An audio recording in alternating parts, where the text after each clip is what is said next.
Martedì 5 agosto, in occasione del 6° anniversario delle colline del Prosecco di Conegliano e Valdobbiadene, patrimonio mondiale UNESCO, è stato ufficialmente inaugurato il Leone Alato, una monumentale scultura in legno realizzata dall'artista Marco Martalar. Dopo oltre 4 mesi di lavoro, l'opera, alta più di 7 metri e lunga 10, è diventata un nuovo simbolo per il territorio, situata davanti al suggestivo lago Revine a Tarso, nella località di Fratta.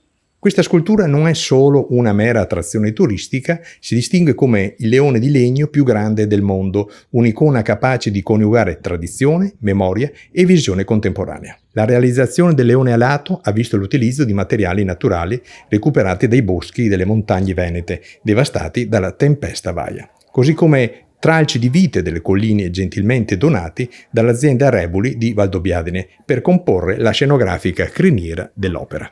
Questo impiego di risorse locali rappresenta non solo la forza e l'orgoglio del territorio, ma evoca anche il profondo legame storico tra le comunità montane, le fertili colline e la laguna di Venezia. Tuttavia, l'inaugurazione del Leone Alato non è stata esente da controversie.